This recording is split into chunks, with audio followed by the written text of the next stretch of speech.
Après le cancer, tout est chamboulé autour de nous et nous recherchons à retrouver ce qui est fondamental, ce dont nous avons réellement besoin. Eh bien, aujourd'hui, j'ai invité une auteure qui a écrit justement sur ce thème et qui vous apprendra 6 étapes pour incarner son être profond. À bientôt après le jingle. Bienvenue sur Salade de crabe, le podcast qui vous apportera des aides pratiques, des conseils et des témoignages pour mieux vivre cette période. En 2022, j'ai traversé 3 cancers et j'ai à cœur de vous partager tout ce que j'aurais aimé savoir à l'époque. Que vous soyez malade, aidant ou thérapeute, vous trouverez ici des ressources pour mieux comprendre ce que l'on vit en temps réel. Alors, bienvenue sur ce podcast et bonne écoute.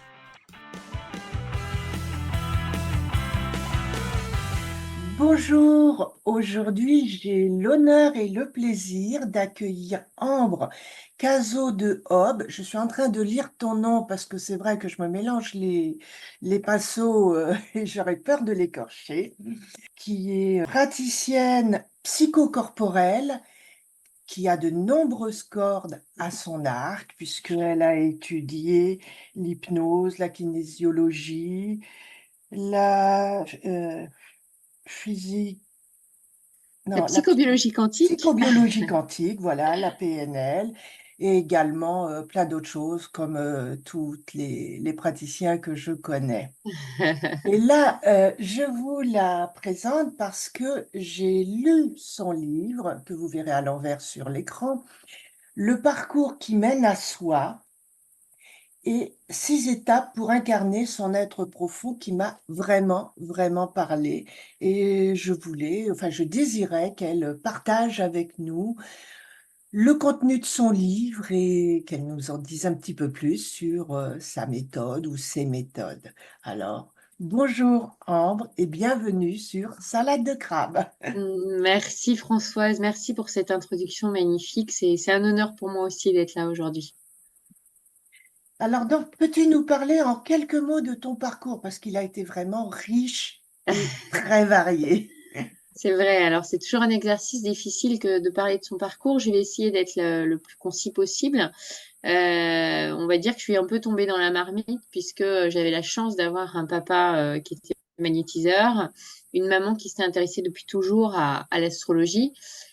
Et donc vraiment, toute petite, j'ai baigné dans cet environnement-là avec une tante qui était médium, etc. Je me suis intéressée très très tôt en fait au développement personnel. D'ailleurs, le premier bouquin qui m'a le plus marqué, c'était L'homme du mystère, la biographie d'Edgar Cayce que j'avais trouvé dans la bibliothèque de mes parents. Et, euh, et puis très tôt, en fait, ma mère a proposé à ma sœur de travailler avec une psychothérapeute qui était à l'époque psychanalyste d'ailleurs. Alors on fait pas une psychanalyse quand on est adolescente, mais néanmoins elle avait initié une psychothérapie où elle travaillait beaucoup sur les rêves, etc. Et quand elle racontait leurs séances, d'abord ma sœur, puis ensuite ma mère, j'ai dit très vite, mais moi aussi j'ai envie d'aller voir cette femme. Donc j'ai commencé à 14 ans, tu vois, vraiment à travailler sur moi. Mm. Et je crois que, évidemment, on fait tous des pauses parce que c'est nécessaire, mais depuis cet âge-là, j'ai toujours eu l'habitude d'aller voir des praticiens jusqu'à un moment donné me dire, mais moi aussi, en fait, j'ai envie d'accompagner à mon tour. Donc, au travers de mon parcours, ben, j'ai vu cette première femme m'a beaucoup marquée, mais avec vraiment la compréhension, tu vois, du mental, de nos croyances, etc. Ça allait pas suffisamment en profondeur dans le corps. Et moi, c'est vrai que j'étais plutôt une enfant ultra sensible qui somatisait beaucoup parce que j'enfermais tout dans le corps. Donc, rapidement, bah, c'est d'ailleurs elle qui m'a invitée à aller voir d'autres pratiques. Et puis, une autre rencontre qui a été très marquante pour moi, ça a été la rencontre avec une femme qui s'est soignée via le chamanisme. Et là, tu vois, j'avais déjà une vingtaine d'années. Et je me suis dit, mais ça, je veux explorer dans ma vie. Alors, elle m'a mis en alerte en me disant, attention, c'est pas fait pour tout le monde, le chamanisme. Mais tu vois, j'avais cet appel profond. Et puis, bah, c'est pas un hasard, tu vois, je crois pas au hasard. Je cite souvent Einstein, je crois, qui disait le hasard est le chemin qu'emprunte Dieu pour passer incognito. Et je me suis retrouvée, tu vois, dans un coup de foudre à l'âge de 33 ans, tu vois, un âge qui est pas anodin non plus, hein, l'âge du Christ. où je me suis retrouvée, tu vois, à partir à l'autre bout de la planète, tu vois, en Équateur. Et là, j'ai suivi l'homme, tu vois, avec lequel j'avais eu un coup de foudre. Et j'ai commencé à travailler avec les plantes maîtresses. Alors, avant ça, j'avais eu toute une rencontre avec une femme qui était formée à la kinésiologie, à la psychanalyse et bien d'autres choses. Et c'est d'ailleurs elle qui m'a formée à la psychobiologie quantique. Quand je suis rentrée, j'ai fait partie de la première vague, tu vois, des formatrices qu'elle a formées. Pour moi, c'était vraiment, c'est une femme que j'ai considérée longtemps comme un maître et je la vois toujours comme telle, hein.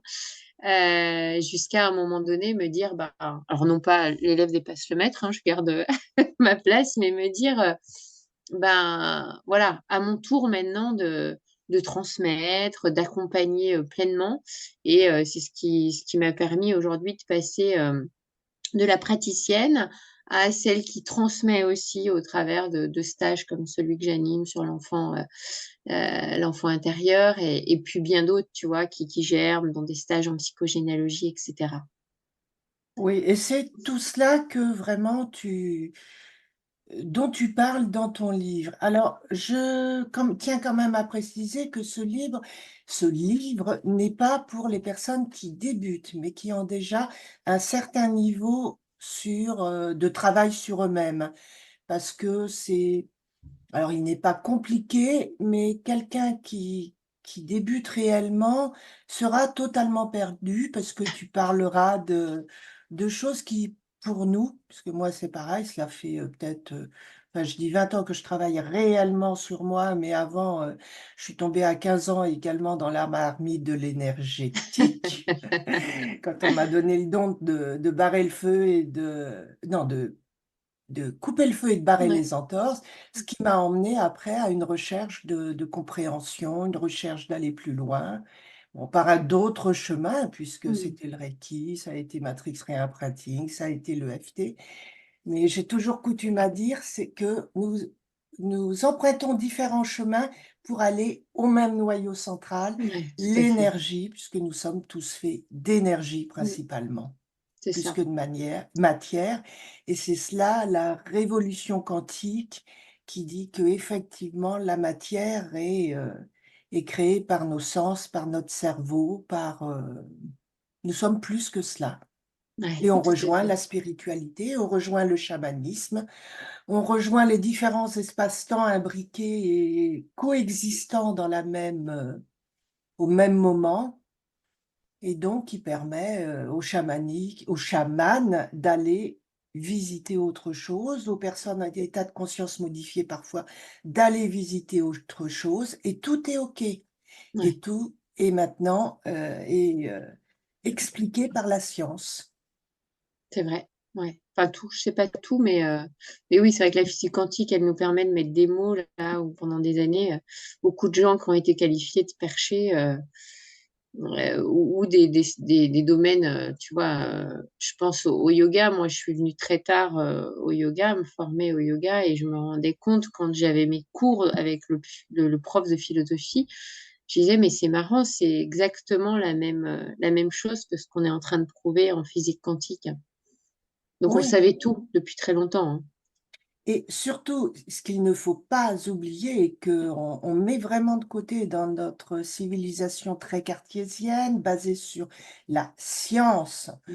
démontrable et reproductible, c'est que nous venons bien après, puisque là, ça date du 18e, du siècle des Lumières, bien après les autres traditions, les autres, on peut dire médecine traditionnelle, comme la médecine traditionnelle chinoise, Mm. comme toutes les médecines chamaniques Ouais. de tous les pays du globe, et qui quand même ont des résultats puisqu'ils se sont transmis jusqu'ici et ce ne sont pas que des vues de l'esprit ou que de la superstition comme on voudrait nous le faire croire. Il existe des choses, il existe d'autres modes de pratique.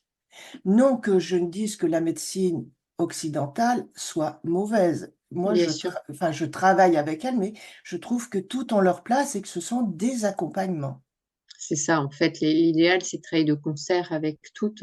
Et je crois vraiment, tu vois, j'ai interviewé Patrick Drouot sur ma chaîne YouTube et sur son livre La révolution de la médecine énergétique. Et il explique très très bien ce que tu es en train de Ouais, dire en fait, que depuis la nuit des temps, il y a plein de je types de note. médecine ouais, il est extraordinaire, la révolution de la médecine énergétique. Il a vraiment été, c'est un homme qui a énormément voyagé, c'est un physicien, il a fait 40 ans de recherche en physique quantique. Et c'est vrai que je trouve qu'il explique très très bien la comparaison entre toutes les médecines et pourquoi la médecine de demain, c'est la médecine énergétique. Voilà, et nous sommes également énergie. La Bien médecine sûr, à traditionnelle soigne le 99,9%. corps et le Ouais, soigne très bien. Enfin, je dirais mm, soigne souvent les symptômes plus que les causes. c'est Et je ça. trouve qu'avec la médecine énergétique, on va chercher pourquoi on somatise, pourquoi... Et on va dans d'autres couches que la médecine voilà, traditionnelle ne peut pas prendre en compte sur les différents corps énergétiques, bien sûr. mais tout est complémentaire et tout à sa place. Ouais, Alors, justement, je voulais que tu nous parles de ton livre pour bien le sujet le sujet qui nous intéresse, c'est-à-dire, moi, je l'ai trouvé très bien pour les personnes qui ont traversé un cancer ou qui traversent un cancer et qui se ressentent sur l'essentiel, c'est-à-dire sur elles-mêmes. Et ouais, pour avoir fait ce chemin, il y a plein de choses qui tombent.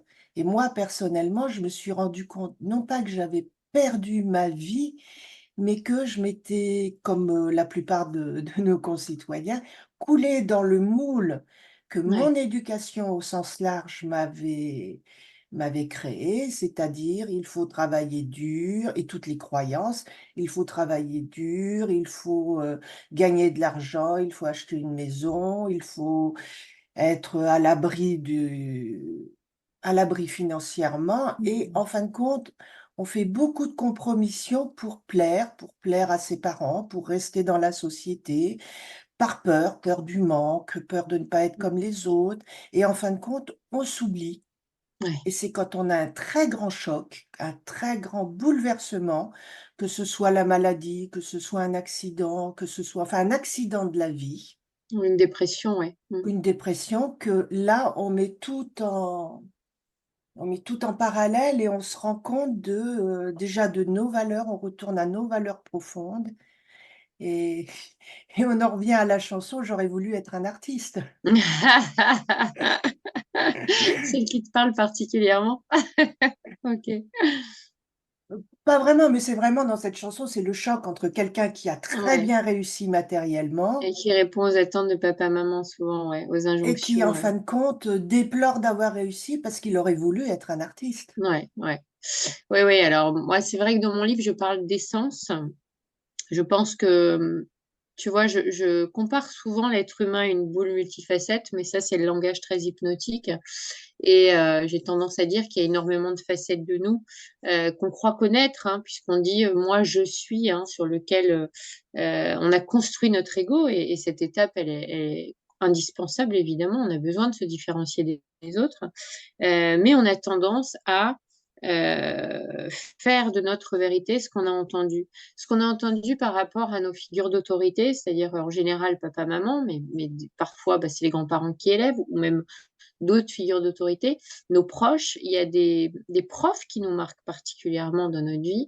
Et je crois que malheureusement, en 2024, les profs n'ont pas conscience de leur pouvoir, du pouvoir qu'ils ont sur les gens, même si je serais la première à dire aux adultes, le pouvoir, en fait, personne n'a du pouvoir sur personne, sauf le pouvoir qu'on laisse les autres prendre. Mais quand on est petit, ben, c'est vrai qu'on a tendance à, ben, on est un peu vulnérable, on a besoin des parents, des adultes pour pouvoir être protégé, être nourri, pouvoir avoir un toit sous la tête, etc.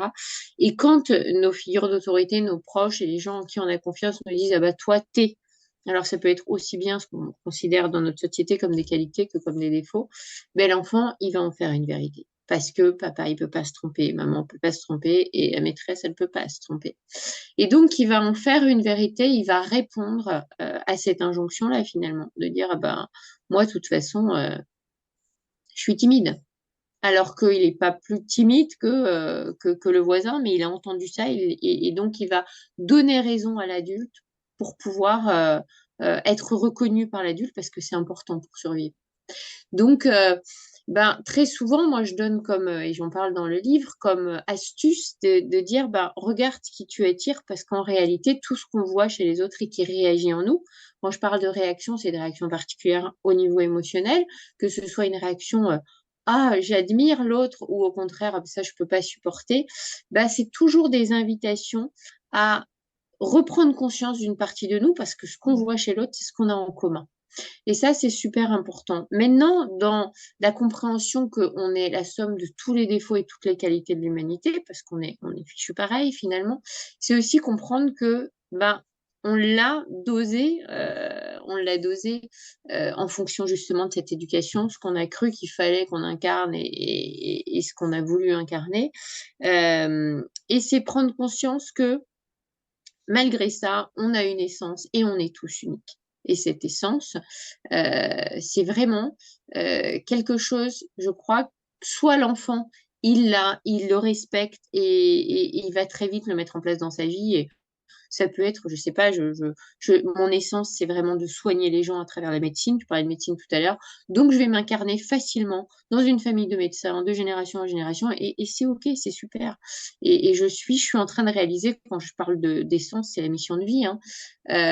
Et chez d'autres, ça va être plus compliqué parce que c'est pas là où il a mis la difficulté dans son incarnation.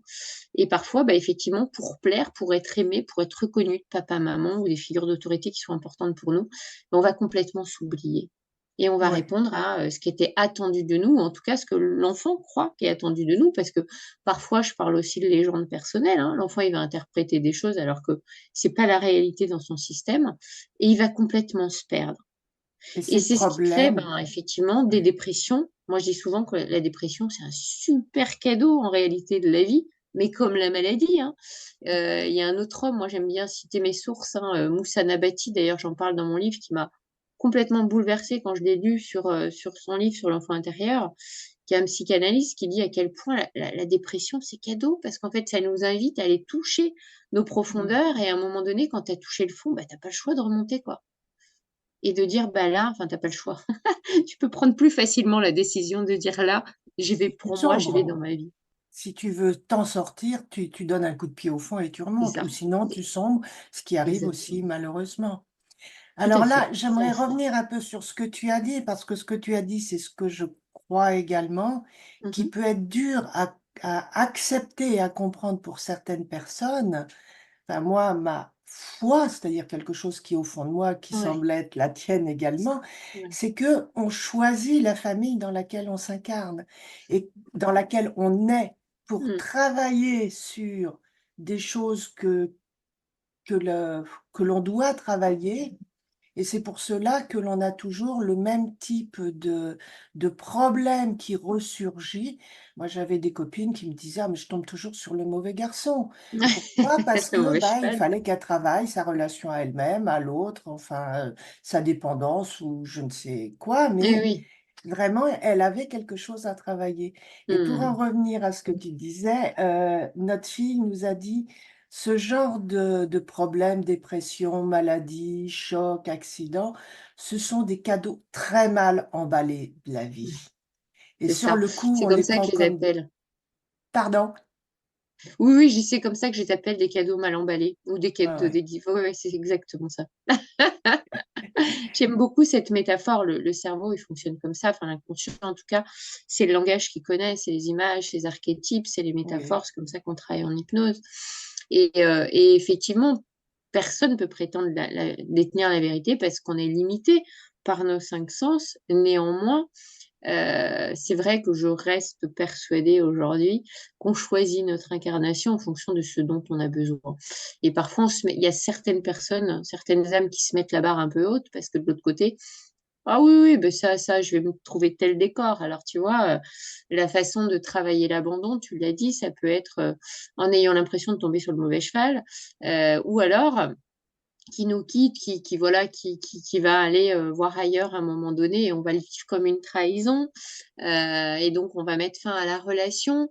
Euh, la même situation, prise par deux femmes différentes qui n'ont pas les mêmes blessures, elle va être vue complètement et lue complètement différemment. Et il est vrai que quand tu reprends la responsabilité de ta vie, et que tu as conscience de ce qui se trame derrière, que tu choisis, que tu attires à toi. On est des êtres d'attraction, hein. Tu parlais tout à l'heure de physique quantique.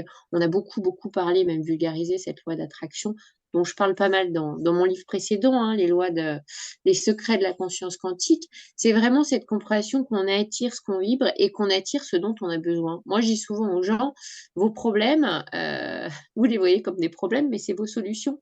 Mm. Et c'est prendre conscience aussi que finalement, les gens disent souvent, bah, j'ai pas ce que j'ai envie, donc je comprends pas cette loi d'attraction. Bah oui, parce que déjà, ils regardent ce dont ils ont peur, donc est-ce qu'ils attirent leur peur? Et puis moi, je leur dis souvent, ben non, vous avez peut-être pas ce que vous avez envie, mais vous avez ce que vous avez besoin. J'ai vécu cela, enfin, un grand choc professionnel. Je me suis effondrée et j'ai dit: «Pourquoi moi?» Alors je travaillais à 1 heure de route, j'avais une année un poste à côté de chez moi et 6 mois après, on m'a dit que le poste s'était fermé, que je repartais, loin.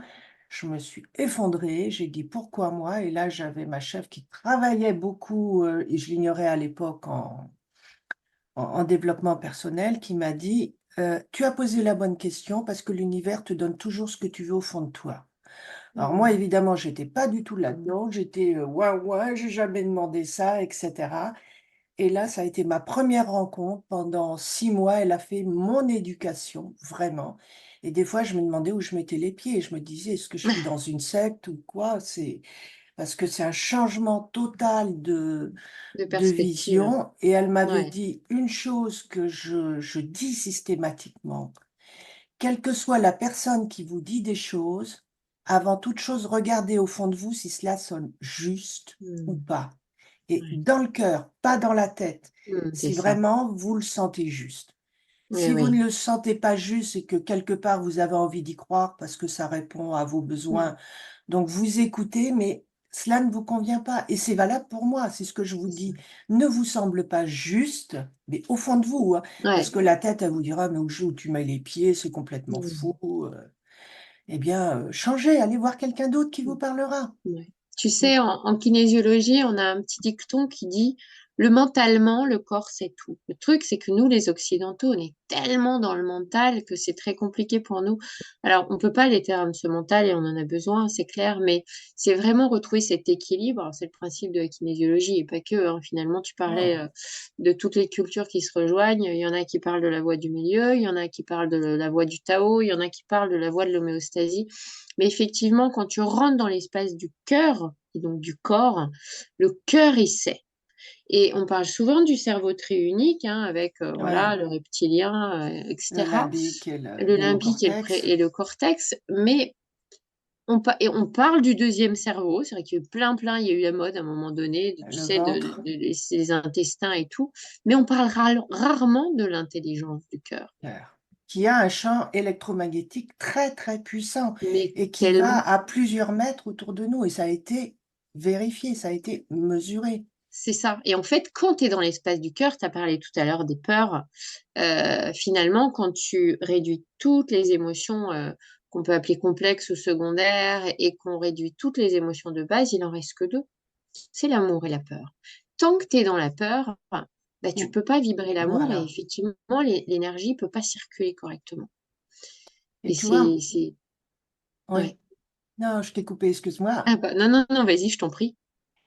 Et tu vois, j'ai vécu cela parce que j'ai décidé que si j'avais réellement un cancer, ce dont je me doutais, au fond de moi, je savais, je témoignerais dès le premier jour sur les réseaux sociaux C'est pour magnifique. pour enlever les préjugés autour de la maladie, pour dire ce que je vivais, ce qu'un malade vit. Parce que j'avais vu avant tellement de personnes atteintes de cancer qui n'osaient pas en parler, les gens en face qui ne savaient pas comment parler avec elles. Comment, de peur de, leur faire du mal et aussi parce que leur propre peur se projetait dessus. Parce que dans notre société occidentale, le cancer, c'est toujours inconsciemment la mort et ça nous rapproche face à notre peur de la mort, à notre finitude. Oui, alors je vais dire un truc, tu sais, moi, quand je suis arrivée en Équateur, avant de faire ma première fausse couche, j'ai docteur qui m'a dit, tu sais, en espagnol, que j'avais une tumor, j'avais un fibrome intra-utérin. Quand j'ai entendu la violence du mot, tu vois, tumor, tumeur, quoi, ça a été un choc pour moi. J'ai perdu le bébé tout de suite. Tu vois, il m'a dit, il aurait mieux fallu que vous fassiez une fausse couche. Au moins, on aurait enlevé le fibrome et ça aurait évité d'avoir des complications avec cette grossesse. Paf, je veux dire, le bébé, il est parti tout de suite le soir même, tellement j'ai eu un choc au niveau du corps. Ma question, elle va être super indiscrète, François, c'est pas obligé d'y répondre, Non. mais quand tu me racontes tout ça, je me demande à quel point tu n'as pas été choisir aussi là cette expérience de cancer pour pouvoir transmettre et accompagner les femmes à travers ce que tu es en train de faire, ce podcast. Tu sais, moi, le cancer, c'est une maladie qui me touche particulièrement parce que il y a eu pendant très longtemps une culpabilité de ne pas avoir réussi à sauver mon père, qui a eu un cancer fulgurant et qui a choisi aussi tu vois, des médecines parallèles. Alors j'ai compris bien plus tard que c'était un choix. Je pense vraiment que quand on meurt, c'est un choix de l'âme parce que justement, on s'est mis la barre un peu trop haute dans les épreuves de vie. Et finalement, toi, il est tellement fort ton message et tout l'amour que tu donnes aux femmes. Je crois que quand on a compris, quand on a fait le chemin, on peut le Si. transmettre, on n'a même pas besoin de parler. Non, non, c'est vrai, ça me touche beaucoup. Et quand tu m'as raconté tout ça, je me suis dit, bah, tiens, est-ce qu'elle n'a pas eu besoin de passer par cette épreuve-là pour pouvoir la transmettre aussi facilement et pour pouvoir aider des âmes qui n'ont pas fait tout ton chemin à comprendre plus vite. Tu sais, moi, la fameuse personne dont je t'ai parlé, que j'ai considérée longtemps comme un maître, elle disait, ben, quand vous avez fait tout ce chemin, ben, il faut comprendre qu'il y en a, ils ont besoin, alors je vais être un peu vulgaire, mais d'en chier, tu vois, pour arriver à la compréhension et à la libération. Il y en a d'autres, ça va beaucoup plus vite.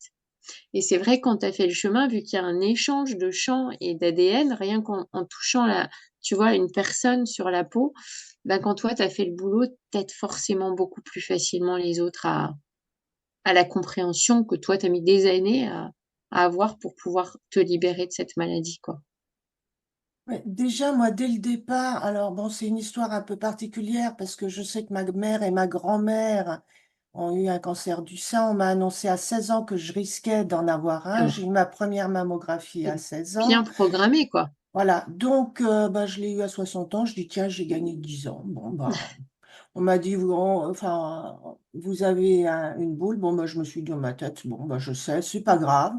C'est ça. Mais vraiment, pour moi, c'était une maladie comme une autre. Parce que quelque chose qui est ancré en moi, c'est la vie est une maladie mortelle.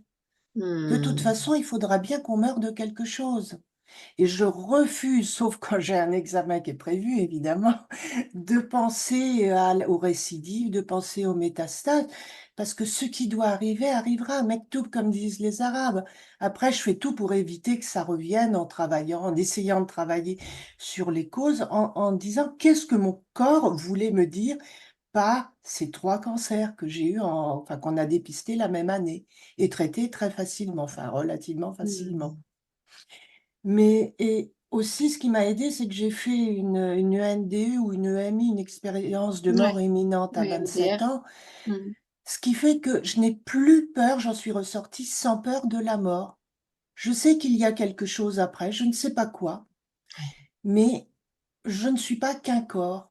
Et je verrai Hmm. bien, et pour moi, ça fait vraiment partie d'une continuité. Alors là, on parlait de réincarnation. Peut-être, je peux pas dire que j'y crois fermement, mais je crois que on est de passage d'un espace-temps à un autre et qu'on a des choses et qu'on fait partie d'une source. Alors après, il y a enfin, plusieurs livres qui disent on est sorti de la source, on y reviendra, on veut expérimenter la matière, la douleur, les émotions. Pourquoi pas? J'y crois sans y croire, c'est-à-dire je suis Hmm. ouverte, je ne sais pas, mais ça me parle. Voilà. Mais c'est vrai que la plupart des gens que voilà que j'ai côtoyés, qui ont fait ces expériences de MDR ou de MI, comme tu dis, reviennent avec OK, j'ai vu des choses, je suis revenue, donc j'ai plus peur. Et en même temps, en te programmant toute petite sur je vais avoir cette maladie, j'ai envie de dire, c'est pas que tu Je pouvais l'ai pas créé, échapper à cette maladie, mais voilà, et évidemment, tu as amené mais j'en ça. suis consciente. Et puis il y a eu d'autres choses qui ont fait que, enfin, une perte de valeur, enfin, voilà, d'autres choses, d'autres émotions derrière qui sont somatisées dans mon corps que je ne pouvais pas exprimer. Mm. Et le gag, c'est que j'ai fait les tests oncogénétiques pour être sûr que j'avais ou que je n'avais pas les gènes parce que j'ai, des enfants et des petites filles notamment, Ouais, et je n'ai pas ces gènes et je ouais, ne les ai pas transmis c'est ça. évidemment à ma descendance. Donc ce qui veut dire que c'était programmé dans ma tête, mais ce n'était pas programmé dans mes cellules, et on en revient à l'épigénétique. C'est ce que j'allais te dire, l'épigénétique, en fait, moi, je suis très en colère quand j'entends encore les médecins dire et vos grands-mères et vos machins, parce que tu n'es pas obligé de l'activer, le gène, en fait, quoi. Non, et tu peux en créer sans avoir le gène, la preuve. C'est ça. Et on le voit avec les enfants adoptés, d'ailleurs, qui commencent à, tu vois, tout petits, à ressembler à leurs parents adoptifs. Ah, c'est incroyable, l'épigénétique. Ça ouvre. Ouais. L'épigénétique et le fonctionnement de l'ordinateur humain, du cerveau humain. Parce Mhm. qu'on peut dire que quand un enfant naît, il a un ordinateur totalement vierge. Mm. Et il Alors, apprend par mimétisme les premières années, enfin vierge, je ne parle pas au ouais. niveau cellulaire ou autre, mais au niveau croyance, peur Ah oui, oui. consciente. Et il apprend, mais d'une manière hyper perfectionnée, en quelques années, même en quelques mois. Enfin, il s'approprie l'espace-temps, actuel qui est autour Mm. de lui, C'est et ça. c'est là où on intègre les croyances, les peurs de nos parents qui, eux, les ont, comment, créées et héritées de leurs parents, comme nous, notre génération, la peur du manque. Mes parents ont connu la guerre, et c'est, faut mettre de côté, faut prévoir au cas où on n'aurait pas. Enfin, on a tous Bien des sûr. peurs, Lié au manque, familiales, alors. archétypales, Ouais. et on Alors, en en revient. kinésiologie, tu en as deux grosses qui s'opposent et c'est très intéressant quand tu travailles sur le couple, puisque le couple, c'est quand même le premier espace qui te permet d'évoluer, puisque très vite en couple, hein, Mmh. les masques se posent. En kinésiologie, tu vois très souvent la peur de manquer qui s'oppose à la peur de perdre.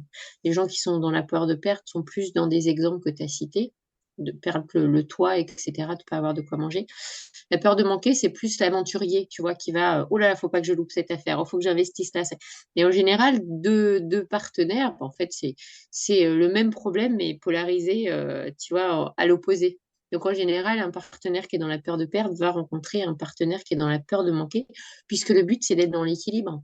Et si je reviens à la mort, je me rends compte, parce que moi aussi, ça a été un sujet qui a été entre mes fausses couches, on m'a dit pendant des Ouais. années d'avoir travaillé sur ce jumeau perdu, etc., d'avoir un pied avec un avortement qu'a subi ma mère, etc., qui m'a toujours mis dans le monde des morts. C'est pas pour rien qu'on se retrouve à 33 ans à jouer avec le chamanisme et des plantes, tu vois, comme l'ayahuasca qui veut dire littéralement la liane des morts. Ouais. J'ai pris conscience à quel point, tu vois, au sein de mon système, si je prends ma sœur aînée et moi, ma sœur avait peur de la mort et était plutôt dans l'ultra, je me protège, je fais très attention, etc. Là où moi, j'étais plutôt dans le déni de la mort. Et dans ces cas-là, puisque je me disais, mais moi, la mort, même pas peur. Et donc, du coup, bah, effectivement, ça m'a attiré des choses à vivre qui ont été très douloureuses, comme mes 4 fausses couches. Mais ça, c'est aussi ce qui m'a permis, dans le cadeau déguisé, à aller voir pourquoi j'avais, tu vois, cette attirance particulière et à découvrir aussi que dans le transgénérationnel, puisque j'ai fait un gros travail en psychogénéalogie, etc., j'avais une arrière-grand-mère qui avait perdu un enfant, donc dans ces cas-là, on parle de mort inversée. Et quand il y a des morts qui ne sont pas dans l'ordre des choses, parce qu'on sait tous, hein, tu le disais tout à l'heure, il faut bien mourir de quelque chose, on sait tous qu'on va mourir un jour, mais quand il y a une maladie très violente qui d'un seul coup te retire la vie à un âge où c'est pas dans la logique des choses, quand tu as un accident qui va enlever un enfant ou des choses comme ça, on parle d'inversion. Et les inversions vont créer soit j'ai très très peur de la mort, donc dans mon chemin, je vais rencontrer des choses pour travailler dessus, à mettre de l'équilibre, ou au contraire, je suis dans le déni complet.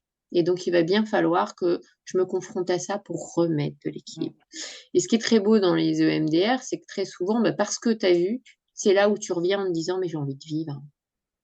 La vie vaut la Aussi, peine d'être vécue. Et voilà, c'est là où, du coup, tu totalement, apprécies pleinement parce que tu n'as plus peur. et tu te reconnectes avec à tes valeurs profondes. Moi, il y a des choses, j'ai dit: «Ça, c'est plus pour moi». Ouais. Bon, après, on retombe dans cette ornière de l'habitude, et je rajouterais dans les figures, enfin, d'autorité, je ne sais pas si on peut pas parler de figures, mais ce sont tous les messages, comment, véhiculés par les médias, et qui nous f je paraphrase encore une chanson, qui nous faut croire que le bonheur, c'est d'avoir de l'avoir plein nos armoires. Ouais, Et donc, on nous dresse à dire ça va pas, on va acheter. ouais, Je veux être la plus belle, il faut que j'achète ça. Enfin, c'est tout le c'est ça. message de la publicité. C'est C'est ça, du basé marketing. sur des messages psychologiques, enfin des études psychologiques très très poussées. Bien sûr, bah, c'est ce qui m'a fait quitter le marketing. Tu sais, moi, pendant très longtemps, pour faire plaisir à papa, Je connais. j'étais directrice communication et marketing. Et effectivement, c'était plus dans mes valeurs. C'était plus dans mes valeurs du tout, parce qu'aujourd'hui, effectivement, j'ai compris que la sérénité, la paix, elle est en soi, à Ouais. l'intérieur de soi, et aucunement à l'extérieur. Et c'est pour ça que maintenant je fais mes podcasts. Avant, je me pomponnais, et maintenant je me dis, je suis moi. Ouais, c'est ça. J'essaye d'être présentable, mais je me mettrai pas endimanchée entre guillemets Ouais. pour être plus présentable parce que je vis au jour le jour comme ça. Mmh. Je suis bien comme ça et je suis madame tout le monde, même si j'ai vécu ce petit truc, enfin ce petit, pas tellement, mais différemment. Ouais. Donc, pour en revenir à ton livre, puisque c'était ça la base, comment peut-il aider des personnes, bon, qui connaissent déjà des bases, qui veulent, je dirais pas s'en sortir, c'est le terme qui vient, mais se Mmh. sortir de cette spirale Mmh. euh, qui les emmène toujours sur les mêmes choses, revenir à leurs valeurs et revenir à elles-mêmes. Ouais, alors soit. Tu sais, dans mon livre, je parle beaucoup parce que moi, c'est ce qui me touche le plus. Ça a été un gros travail pour moi de travailler sur les émotions. Comme je l'ai dit tout à l'heure, petite, j'étais ultra timide et je gardais tout à l'intérieur de moi. Donc j'avais, maladie psychosomatique sur maladie psychosomatique. Aujourd'hui, on Oui, comprend dans le triangle de la santé que tout est lié. Quand tu travailles sur un aspect, que ce soit structurel, biochimique ou émotionnel, ben, ça profite à l'ensemble tu vois, des facettes du triangle. Alors moi, c'est vrai que dans mon métier de praticienne psychocorporelle, j'ai plutôt tendance à aller libérer l'émotionnel chez les gens. Mais quand tu comprends comment fonctionne la vie, puisqu'on attire ce qu'on vibre et on attire ce dont on a besoin, en fait, en réalité, on n'aurait pas besoin d'aller voir un thérapeute si on s'autorisait à libérer naturellement les émotions qui sont bloquées à l'intérieur de nous. alors, Quand les Ouais? excuse-moi, pourrais-tu expliquer ce que c'est structurel et biochimique pour les personnes qui découvrent cela? Donc, émotionnel, ce sont toutes les émotions souvent refoulées que l'on Ouais, a, ouais. ou les chocs émotionnels que l'on Mmh. vit, que l'on a Mmh. vécu, et la maladie, enfin, l'annonce d'un cancer en est un énorme. Ouais, ouais. Alors en fait, ça, c'est plutôt dans, tu vois, le triangle de la santé que tu apprends très Ouais. tôt en kinésiologie. C'est les trois facettes structurelles. On va toucher à la structure, tu vois, de l'être. Je sais pas, moi, tu vois, tu te déplaces un truc, tu vas voir un ostéopathe ou un chiropracteur, il va te le remettre. Les os, par Et exemple, les muscles bouger, enfin voilà, c'est ex- le corps physique. C'est ça, exactement. Dans le biochimique, bah, comme son nom l'indique, hein, c'est toute la chimie et on est plus sur, je sais pas moi, une problématique hormonale, par exemple, tu vois? Mais en réalité, tout est lié Oui, puisque, l'émotion, enfin moi je voilà, mon bébé, c'est plus ses émotions. Je parle très souvent des émotions parce que c'était ma problématique, donc c'est ce que je connais le mieux. et en Heu, EFT toutes aussi. Ouais, toutes les émotions en fait, heu c'est quand tu ne t'autorises pas à les libérer naturellement, parce qu'une émotion, elle t'appartient pas. D'ailleurs, on dit à tort, «Je suis triste», alors qu'on devrait dire: «Je ressens de la tristesse». On s'autoriserait beaucoup plus à la libérer en disant: «Bah, c'est simplement un truc qui me traverse et je m'identifie pas à ça». Et une émotion, quand tu la gardes parce qu'on a entendu depuis des générations et des générations: «C'est pas beau de pleurer» ou «C'est pas beau Mm. de se mettre en colère» ou «C'est bon, tu es grande, tu vas pas pleurer», alors qu'en réalité, une émotion, c'est une mémoire et on pleure rarement quand on dit: «Ah mais c'est dingue, qui surréagissent pour un truc comme ça». Bah, c'est évidemment pas pour un truc comme ça qu'on surréagit. C'est parce que c'est un cadeau de la vie qui nous permet d'aller libérer quelque chose qui nous rappelle une situation qu'on a enfermée quand on était enfant en général. Voilà. Donc en fait, tant que l'émotion elle est emprisonnée, je parle souvent de cristallisation dans le corps, ben, elle se cristallise au niveau des fascias. D'ailleurs, c'est intéressant parce que les fascias, ça fait que 10-15 ans que la médecine s'y intéresse. On est très en retard. L'ostéopathie. Ouais, on est hyper en retard par rapport à ça. Là où tu vois, les Australiens, tout ça, sont beaucoup plus en avance que nous là-dessus. Donc c'est vraiment comme j'appelle ça une toile d'araignée, moi, les fascias, tu vois, une toile d'araignée élastique, Alors, blanchâtre, qui est sous alors, notre peau, oui, qu'enveloppe tout. Ouais, et Oui, puis qui réunit tout le corps. Ces fascias ont une mémoire de forme. Donc le but, en réalité, ça va être d'aller libérer les émotions qui sont bloquées dans le corps pour plus avoir besoin d'attirer sans arrêt des situations qui nous font dire parfois, oh, bah, ça, c'est l'histoire de ma vie, et qui en fait sont des cadeaux pour pouvoir libérer des émotions bloquées. Quand il y a trop d'émotions bloquées, qu'est-ce qui se passe? Ben, ça fait un petit peu boule de neige et puis il y a un inconfort. C'est sûr que quand on retient de la colère, quand on retient de la tristesse, beaucoup de gens parlent d'émotions négatives. Moi, je ne parle jamais d'émotions négatives parce que ce sont des émotions qui sont certes inconfortables, mais elles viennent nous raconter des choses. Et c'est souvent ces émotions-là, c'est pour ça qu'on les appelle des négatives, tu vois, dans le commun des mortels, c'est souvent celles qui sont jugées, alors qu'en réalité, ce sont des alliés très précieuses. Et ces émotions, bah, quand tu libères ces paquets émotionnels, bah, tu te sens beaucoup mieux, tu t'allèges et tu rencontres d'autres choses dans ta vie. Mais quand tu les libères pas, c'est là où d'abord tu as un confort, en plus, après tu as symptômes, et dans le pire des cas, tu as la maladie. qui Et arrive la ensuite. plupart des gens, notre société moderne, elle voit vraiment la maladie et la plupart des émotions comme des ennemis à combattre. Il faut lutter contre. Et tout ce sur quoi tu luttes, ça retrouve une loi quantique, bah, tu le renforces en fait. Et donc, c'est vraiment la maladie autant que les émotions, c'est vraiment des messagers pour venir sonner la sonnette d'alarme à notre moi profond, que j'appelle le soi, tu vois, c'est le titre de mon livre, hein, le parcours qui mène à soi, qui passe par le langage du corps pour dialoguer avec nous. Parce que nous, on a le langage, mais le langage du corps, je l'ai dit tout à l'heure, c'est les archétypes, c'est nos rêves, et puis c'est notre corps, en fait, la manière dont il nous parle. Donc, une maladie, c'est toujours un message du corps à aller voir, bah, qu'est-ce que mon corps il est en train de me dire qui fait que je ne suis pas alignée. Tu vois, j'ai fait un gong bath avec Swan, qui est un homme qui a écrit Ces sons qui guérissent, qui est un homme incroyable, qui a plusieurs centres, tu vois, dans le sud de la France, à Paris. Il est tellement victime de son succès qu'il est en train de créer un autre centre. Tellement il y a de monde qui viennent se réaccorder juste avec les sons. Parce que le corps, les sons, c'est des vibrations. Et quand tu vis un gong bath, enfin, tu vois, moi j'en ai fait un la semaine Alors, qu'est-ce dernière. que c'est qu'un... Gong bath, c'est, tu sais, des bains de gong.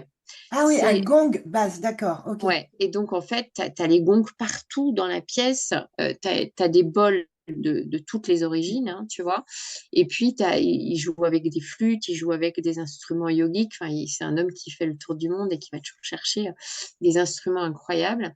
Et ton corps, il se réaccorde, puisque notre corps, il est fait à 75% d'eau.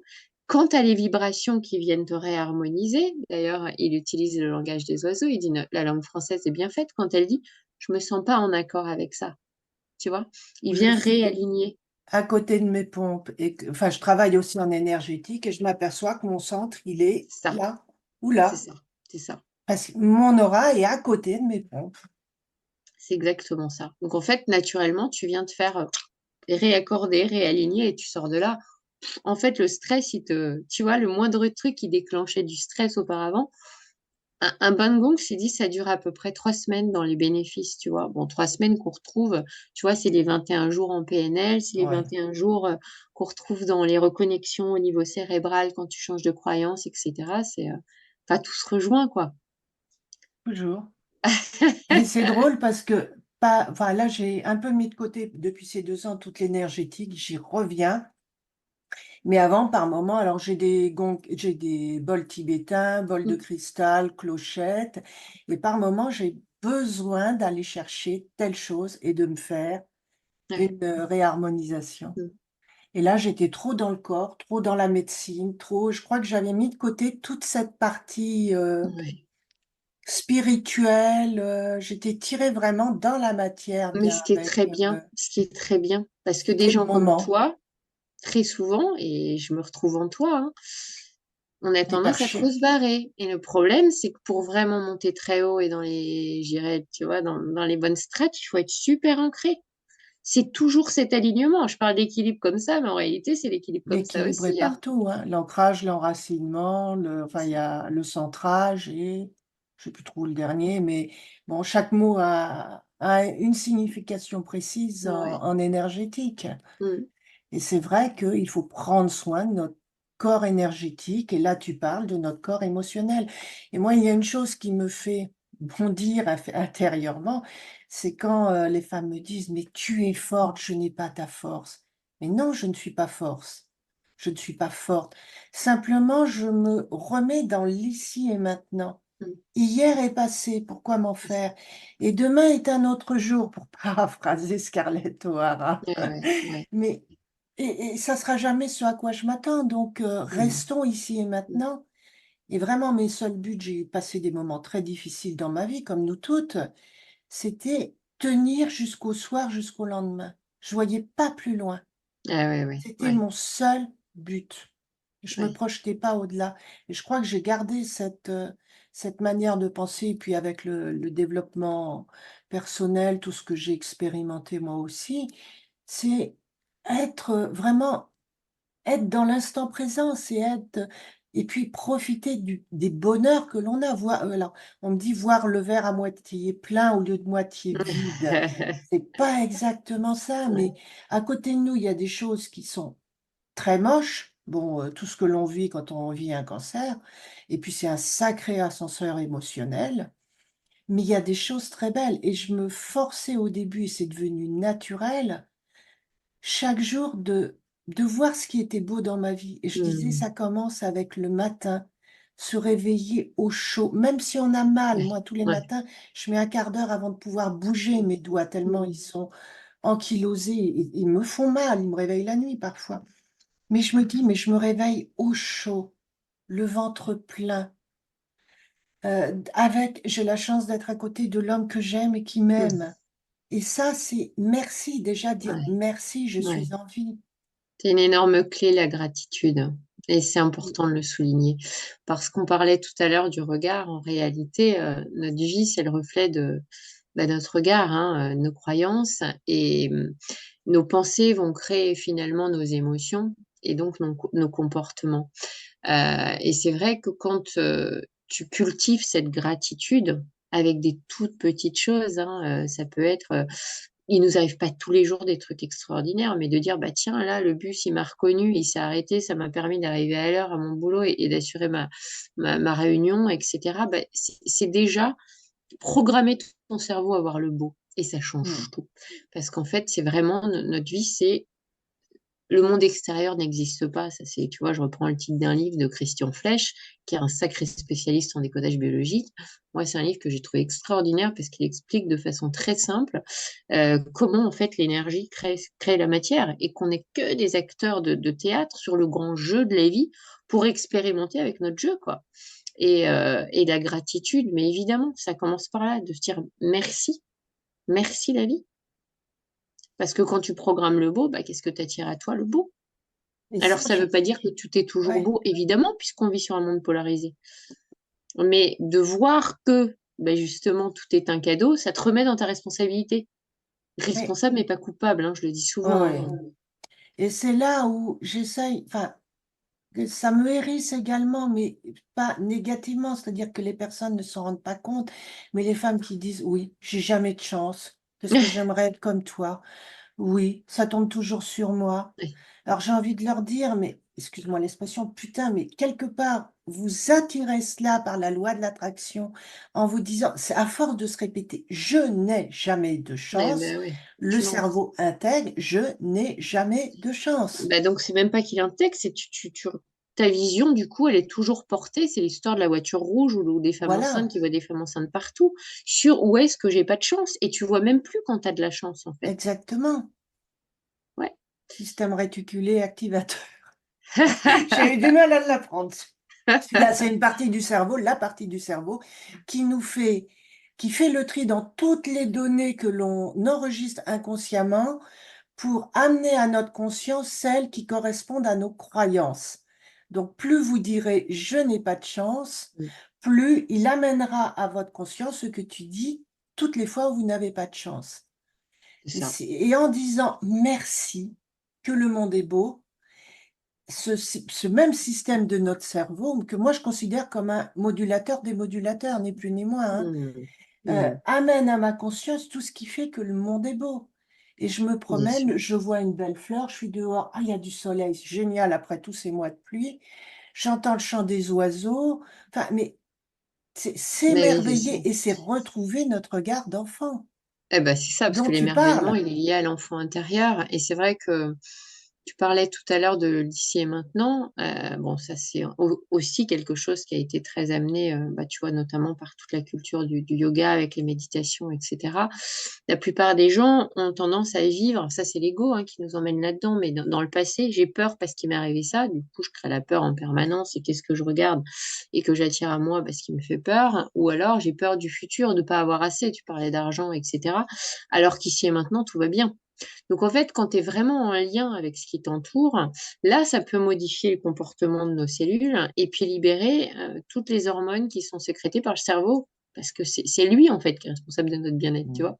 Et vu qu'il y a deux états possibles au quotidien, j'ai parlé de la médaille avec les deux pièces de la peur et l'amour, la peur, c'est vraiment un état d'aveuglement et c'est un automatisme, alors que l'amour, c'est un état de conscience. C'est un état d'infini, c'est un état de lien, parce qu'on est relié à plus grand que nous. On parlait du cœur tout à l'heure. Hein. C'est vraiment quand tu es relié au champ du cœur que tu te relies avec plus grand que toi. Tu as appelé tout à l'heure la source, tu en as qui l'appellent l'infini, tu en as qui l'appellent la matrice, on s'en fout. Hein. Mais c'est vraiment cette conscience qu'on est relié à plus grand que soi. Et l'amour, il s'exprime dans le présent. Du coup, la peur, elle est conditionnée par le passé, comme je le disais, ou la projection d'un manque futur. Donc, tant que tu es là-dedans, c'est une invention du mental.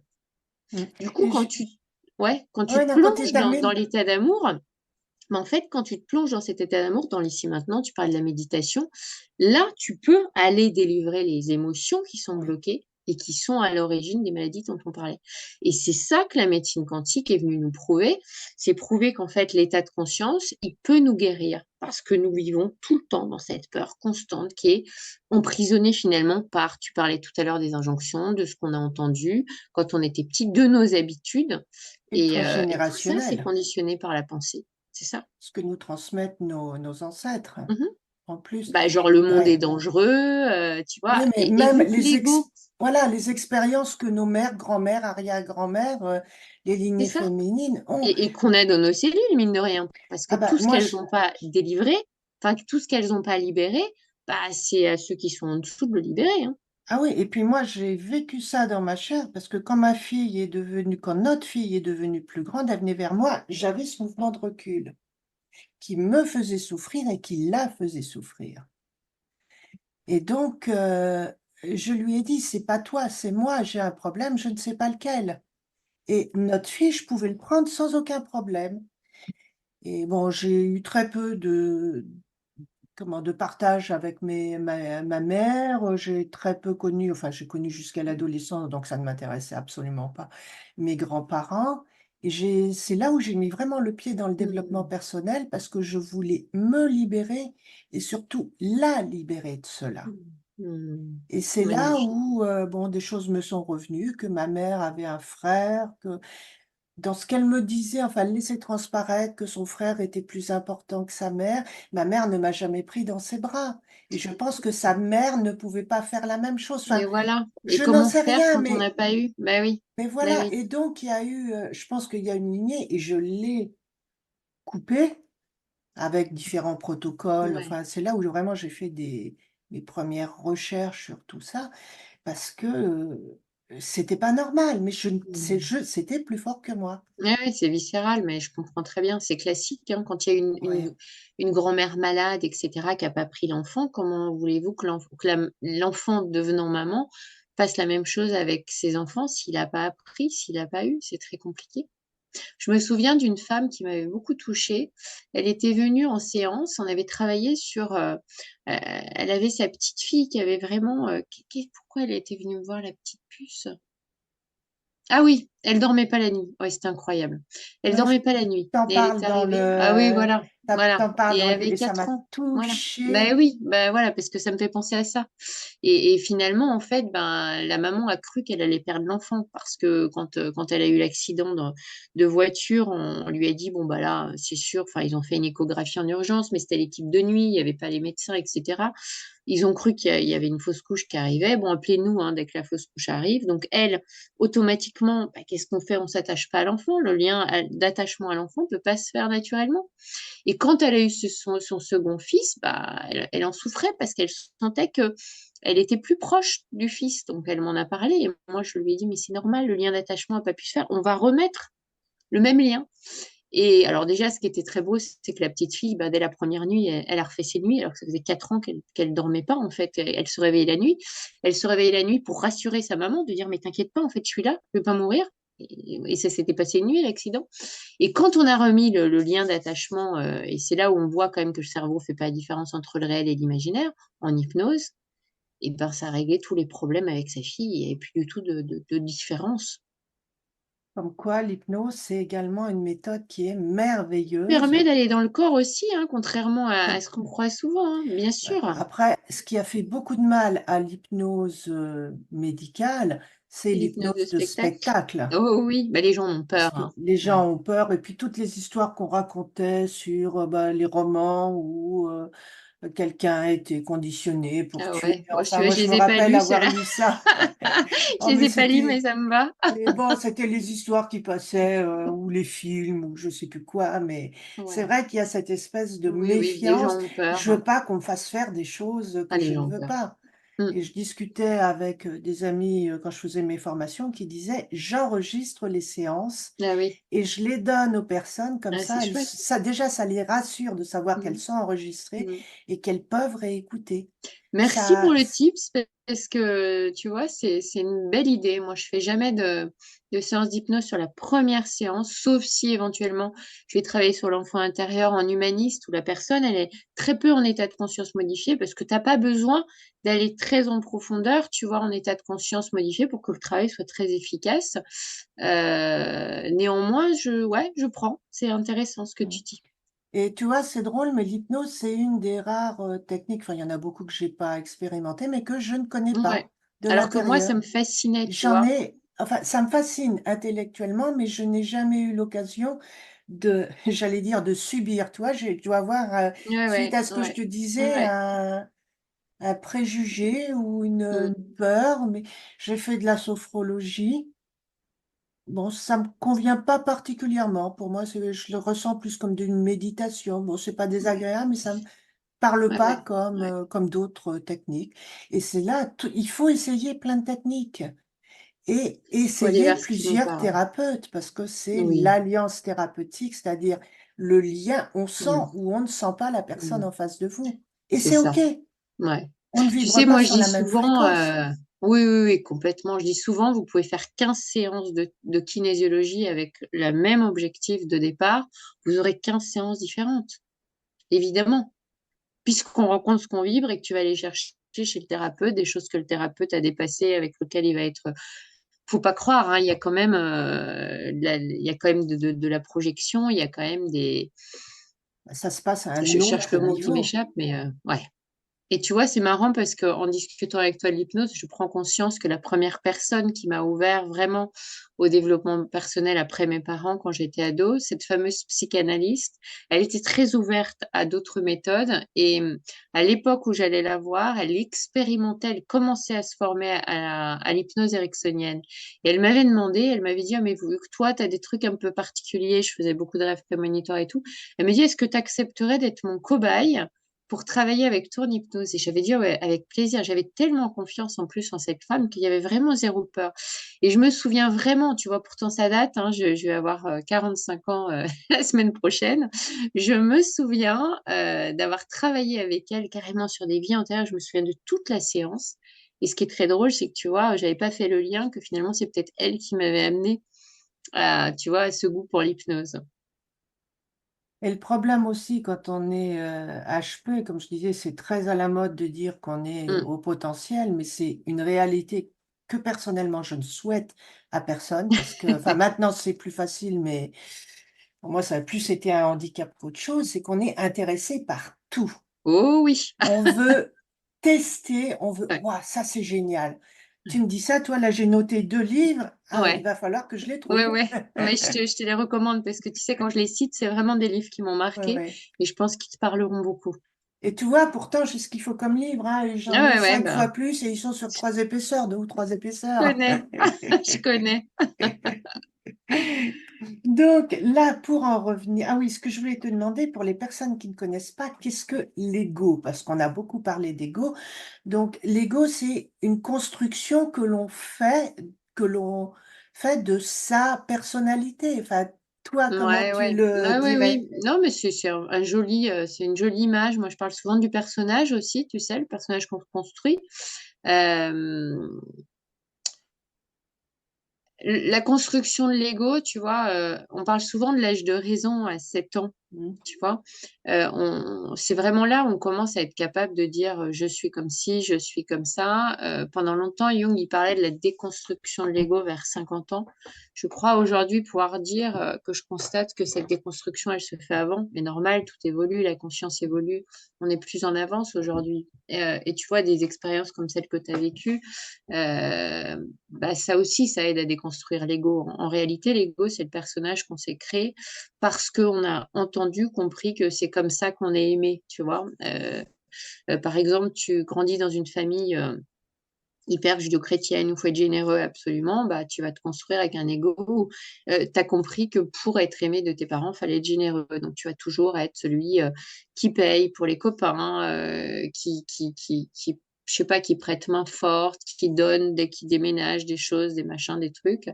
Et tu vas réagir de manière très disproportionnée, vraiment réagir quand un jour on va te traiter par exemple de pingre ou quand tu vas voir chez les autres quelqu'un qui va avoir un comportement, tu vois, d'avarice.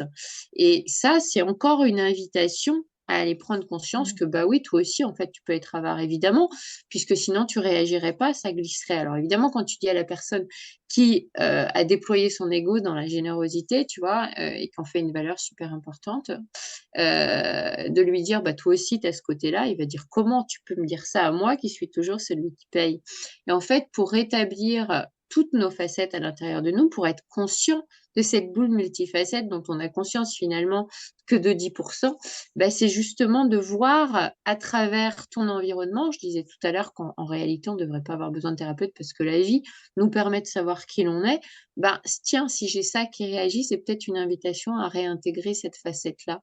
Et quand finalement tu te retrouves dans une situation où tu en as marre d'être le con qui paye, parce qu'encore une fois, c'est pas équilibré quand tu es toujours celui qui paye, ben, c'est de te voir dire par exemple, ah, bah, aujourd'hui j'ai oublié mon portefeuille, je peux pas payer. Mais d'en rigoler, tu vois, c'est pas de le juger, d'en rigoler. Et là, tu récupères cette facette-là que tu avais mis complètement en déni. Et du coup, la vie t'amène plus des situations dans lesquelles c'est toujours toi le con Mmh. qui paye. Parce que tu as conscience que, en fait, tu es les deux, quoi. Donc, je Et sais pas si j'ai répondu, mais l'ego, c'est le ouais. personnage. C'est le personnage qu'on a mis en place parce qu'à un moment donné, nos expériences, notre vie, nos parents, on a compris que, ben voilà, pour être aimé, il faut être le clown, par exemple, qui fait rire tout le monde. Voilà, Et parce qu'en derrière, fait, il on y est a tout. les émotions tristes que l'on cache parce qu'il faut être C'est le ça. clown. Mais tu regardes les plus grands humoristes, généralement, c'est ceux qui ont eu les histoires Les les plus clowns tristes. difficiles, et c'est ça. Et qui essayent vraiment tu vois, de le tourner à la dérision, au rire, etc. Mais en fait, pour revenir à ta notion d'ego, donc l'ego, c'est ce qui nous permet de dire je suis, alors qu'en fait, on est tout. Dans les yogas, tu sais, dans le yoga, tu as beaucoup de mantras comme ça, le satnam, tout ça, ça te permet de te rendre compte que, en fait, ça veut dire je suis. Mais toi, je suis, un point, c'est tout. Je. Il n'y a pas besoin, voilà, il n'y a pas besoin, en fait, d'aller mettre des mots derrière parce qu'on est tout. Et tu vois, la psychobiologie quantique, ça m'a vraiment permis de comprendre que on est tout et on peut tout être et tout faire. Et finalement, la seule limite que l'on se met, c'est là où notre imagination, notre ego croit ne pas pouvoir aller. Et notre ego, ben, il essaye de nous protéger, tu vois. Je disais qu'on en avait besoin, évidemment, pour plein de choses, on en a besoin. Mais notre ego, il se dit, et c'est la logique du cerveau, puisque jusqu'ici, ça m'a permis d'être en vie, t'en parlais tout à l'heure hein, dans tes croyances, si je réussis à vivre jusqu'à ce soir, ben, en fait, ça nous force à pas changer.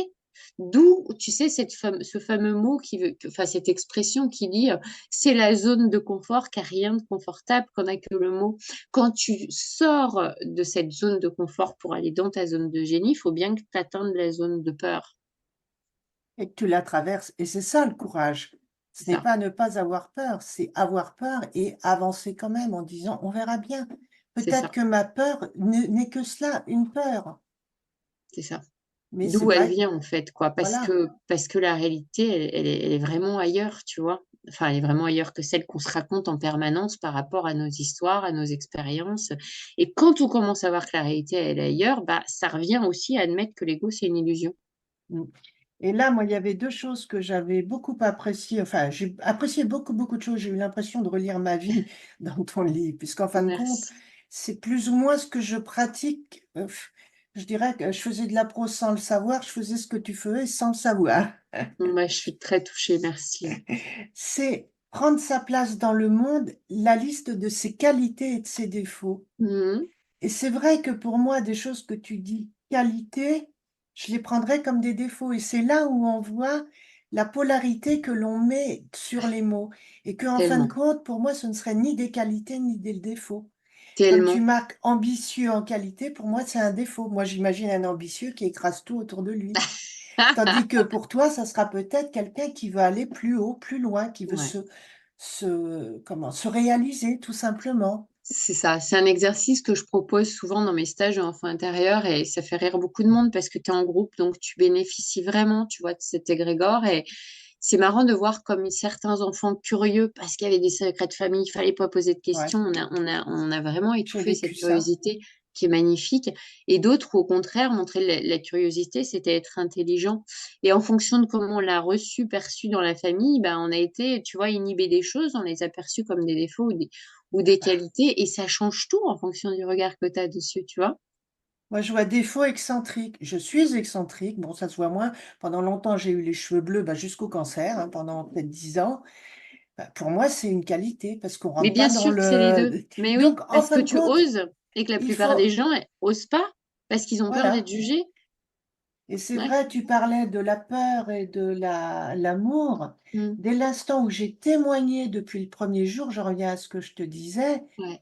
j'ai eu peur parce qu'il y a toujours enfin la peur d'être jugée, je l'ai pas tellement puisque je m'en fiche, parce que je suis Mmh. excentrique mais je me suis libérée d'une peur, mais énorme et je suis tombée dans le «je».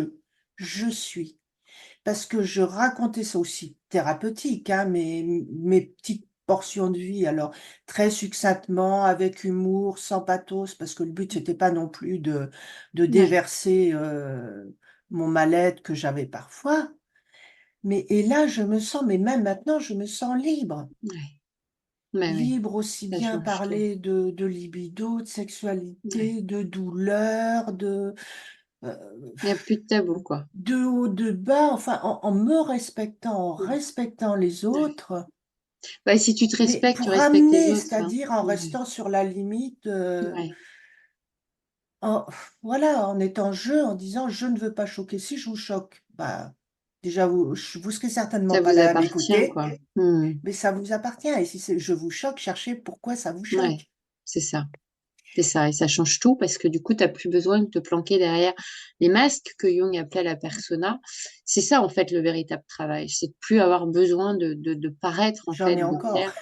j'en ai Bah, on encore, en a tous, hein, des couches d'oignons, hein, bien sûr et mais finalement, tu vois, les plus grands clairvoyants, clairaudients, clairsentients, tu vois, en fonction de dans notre particularité, dans notre essence, les dons qu'on a, on est tous médiums avec ces sensibilités. Mais tant que tu te planques derrière les masques, en fait, on utilise tellement d'énergie à essayer de cacher certaines choses aux autres qu'on peut pas être relié en direct à l'autre et tant que tu es dans ces masques, bah, tu peux pas être, en prise une directe avec l'autre. cuirasse, Et tout. C'est ça. qui est censée te protéger, mais qui t'emprisonne C'est ça, c'est ça. et donc enfin moi je m'emploie à faire voler tout ça, et là j'aimerais justement parler des 6 étapes pour arriver à soi. Donc ces 6 étapes, si tu permets, je vais lire ton Ouais, livre. avec plaisir. Donc c'est la reconnaissance de nos besoins fondamentaux pour pouvoir répondre de la façon la plus équilibrée possible aux objectifs posés dans ces 6 étapes et c'est ça, je pense, comme tu dis, c'est le but pour arriver à soi, pour arriver à savoir qui on est et à se réaliser pleinement, quoi que l'on veuille faire.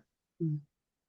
C'est ça. Et donc, étape numéro 1, se libérer des réalités qui nous enferment, car nous sommes prisonniers de nos croyances limitantes. C'est ce Mmh. dont nous avons parlé. Ouais.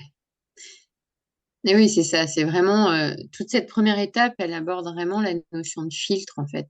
Un fil qu'on met sur la Ouais. la réalité pour choisir de regarder depuis un angle de vue. Et du coup, quand tu regardes comme ça, que depuis un angle de vue, bah, tu te prives de tous les autres possibles. Il y a Franck Leboeuf, j'avais fait un stage dont je parle dans le livre qui m'avait beaucoup plu. En fait, lui, il dit: «Mais apprenez, jusqu'à ce que ça devienne un réflexe, à faire un pas de côté et à dire: "Comment je peux Mmh. regarder cette situation différemment?"» Et c'est un C'est outil qui est hyper précieux, quoi, parce que ça change tout. Puisque nos pensées, dans le schéma de biologie des croyances qu'il y a dans le livre, nos pensées, créent nos émotions, en fait, et nos comportements. Ben, quand tes pensées, tu vois, par rapport à un mec qui te fait une queue de poisson, c'est pas: «Ah, le mec, il est malade, il aurait pu me tuer», c'est: «Bah, dis donc, il doit être vachement pressé et j'ai eu de la chance, j'ai rien eu». Ça change tout au niveau de l'émotion et du comportement derrière. et Bon, c'est évidemment, je vais plus profond que ça dans le ouais, livre, mais c'est vraiment ça, c'est comment ouais, les formes prennent forme dans la matière, en fait. ouais et c'est très drôle parce que c'est exactement au mot près les termes que j'utilise. Je fais un pas de côté et Et je ouais, c'est ça. dis: «Faites un pas de côté». Ouais. Ouais, ouais, c'est pas de côté ou prendre un escalier et regarder depuis plus haut, Enfin, quoi, moi, que c'est vraiment plutôt un pas de abandonner. côté. Ouais, C'est, ouais.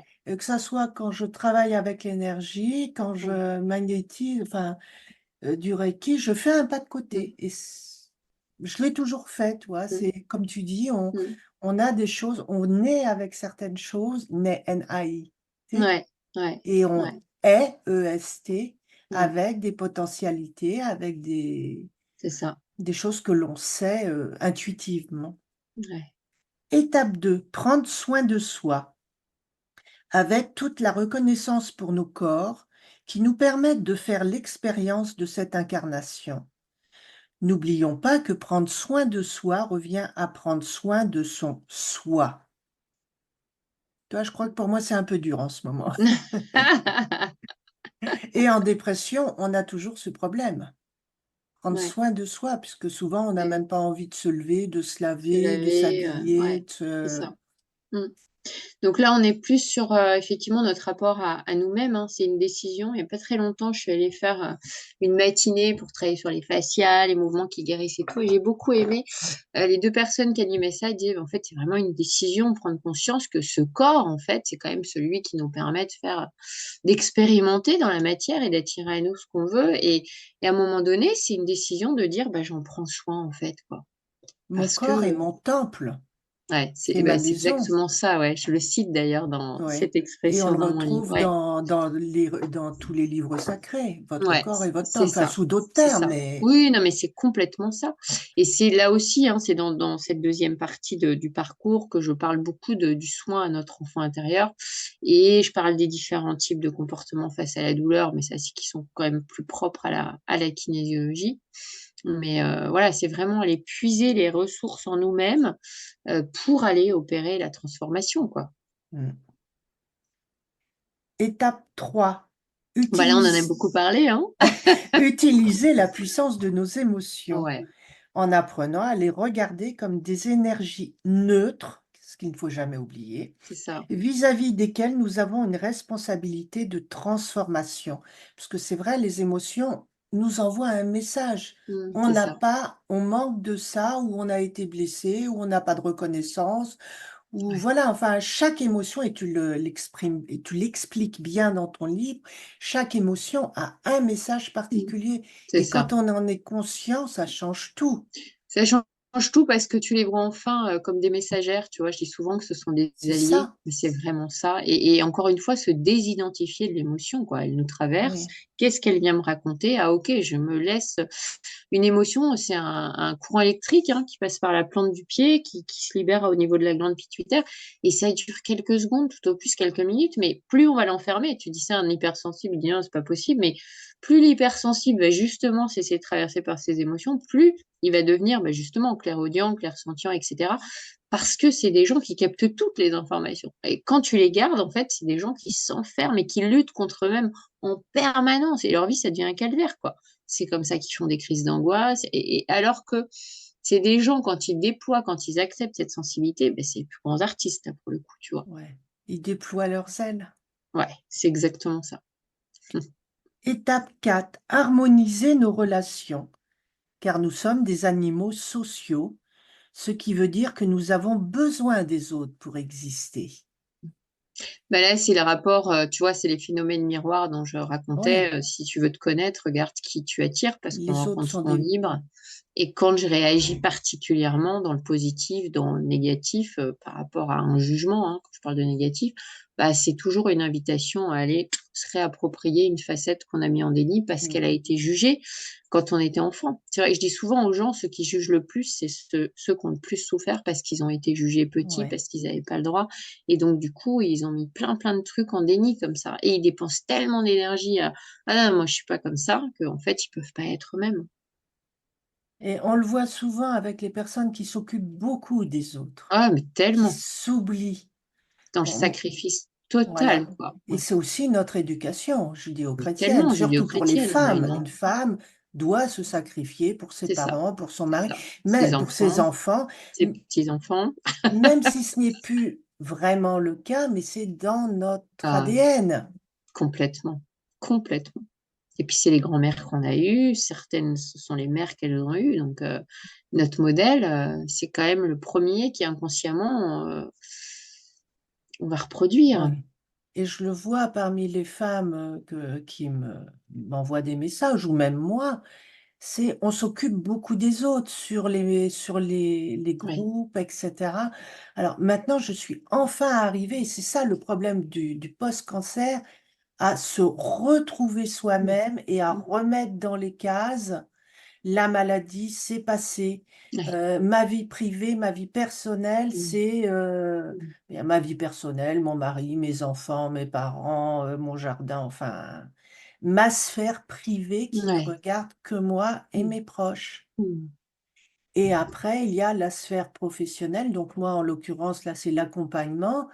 Mais avant, je faisais un amalgame de tout. Je rêvais cancer, je respirais cancer, je Mmh. mangeais cancer, je Mais oui, parlais tu t'es cancer tout le temps. identifié à un moment à ton cancer, quoi. Voilà, et c'est ça vraiment, pour ça, je dirais que ce genre de livre est vraiment très important parce que ça vous donne le mode d'emploi pour ne pour sortir de cette identification et pour retrouver sa vie, qui n'est pas forcément celle d'avant, mais Ça ces me fait du valeurs bien à qui nous entendre, permettent hein. d'avancer Ça me et fait on du peut bien y à entendre, arriver. hein. Pour quelqu'un qui a culpabilisé longtemps de ne pas avoir sauvé son père. Si je peux ouvrir des consciences sur des femmes, tu vois, qui, bah, qui apprennent de leur maladie et qui s'en libèrent, c'est super beau. J'en suis pas encore tout à fait sortie, mais j'y travaille. Et tu mérites Non, un non, chou. mais maintenant, je sens vraiment qu'une porte s'est fermée. Ça y est, j'ai Ouais. retrouvé. Bah, tu es en train d'arriver à la 5e étape, du coup. Devenir un bon Voilà. parent pour soi. Étape 5, assumer notre rôle de parent, en apprenant à incarner une bonne mère et un bon père pour soi. Parce qu'on C'est ne peut ça. pas le faire pour les autres si on ne peut pas le faire, si on ne l'a pas fait pour soi Bah, c'est ça. Tout part de précédemment. soi, hein. Ouais, tout part de soi. C'est ce que tu Et, disais, en fait, hein. et au fond C'est de apprendre à mettre nous, ses limites plutôt qu'être dans le voilà. sacrifice parce qu'à aucun moment, là, je vais prendre une image, tu parlais de judéo-chrétien, mais je vais prendre une image judéo-chrétienne. Jésus, il s'est sacrifié, sur la croix pour pas qu'on ait à le faire, pour pas qu'on se sacrifie et nous, on n'a pas bien entendu le message. Après, il y a le dogme qui dit: «Il faut, sacrifier» et puis toujours, bon après c'est on parle dans d'autres choses, mais la femme est inférieure, la Mais femme l'amour, c'est est pas le c'est sacrifice, pas voilà. c'est pas le L'amour, c'est laisser sacrifice. l'autre libre. Mmh, L'amour, c'est se donner, ce n'est pas prendre et c'est c'est ce que ça. les gens ont oublié, je pense. C'est ça. Moi, j'ai mis très longtemps à comprendre l'équation, je crois que j'en parle dans le livre, de donner égale recevoir. Mmh. Je dis: «Mais non, quelqu'un qui donne, quelqu'un qui est dans le sacrifice, elle qu'on peut pas comprendre cette équation». Et puis quand vraiment tu l'intègres et tu la comprends et là, je remercie mon fils, hein. C'est vraiment mon fils qui m'a permis de la comprendre le mieux, cette équation, tu vois? Au moment de Noël où, tu es dans les cadeaux de Noël et tout et puis l'enfant, bah, il est dans la magie du Père Noël. L'enfant, il va pas te dire merci.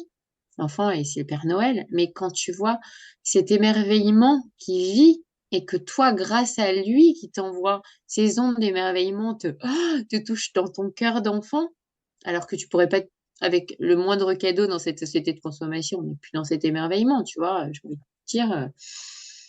Et là, j'ai compris le donner égale recevoir. Je me suis dit, waouh. Et c'est vrai que moi, il y a une chose que j'ai beaucoup remarqué, c'est que les gens qui font des sacrifices le disent Ah et il y a bah oui, systématiquement le ils t'en retour veulent après derrière. tout ce que j'ai fait pour toi. Mais bien sûr, et l'enfant, la plupart du temps, te dit, mais moi, j'ai rien demandé. Et Et c'est ça met ça, en colère la personne qui a été dans le sacrifice. Et parce tu qu'elle vois, veut être aimée pour ce sacrifice, c'est un elle veut cercle être vicieux. aimée C'est pour ce ça, don de soi. Et c'est c'est le ça. don, on en revient au triangle de Cartman avec le Ouais, bourreau, la victime et le et le sauveur, sauveur. c'est ça, Sortir de cette posture de sauveur. Je ne suis le sauveur que d'une personne, de moi-même. c'est ça. Et c'est aussi une posture à prendre quand on travaille en tant que praticien ou thérapeute de moi, je ne fais rien, je t'aide à Mm. t'accomplir. Ah ben, on n'est que des guides, des lumières, mais on fait rien pour Voilà. l'autre, hein. On peut pas, on n'a pas ce pouvoir, hein. Et c'est le plus important. Si quelqu'un vous dit j'ai guéri des Ouais, cancers, j'ai fait attention, quoi. ça, je te ferai ça. Non, moi, je Non. ne promets rien. Je peux t'aider si toi tu veux, mais si toi tu ne veux pas toi-même t'aider Ouais. inconsciemment, on ne Mm. parle pas de Bien sûr, culpabilité, bien sûr. c'est ton chemin, c'est à toi de faire ce chemin pour accepter ce don. Ouais.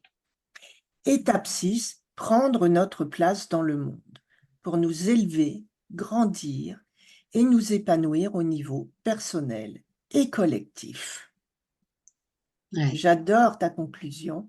Enfin, rappelons communément que plus nous osons incarner toutes nos facettes, ce dont tu parlais, plus nous sommes créatifs, authentiques, puissants et complets.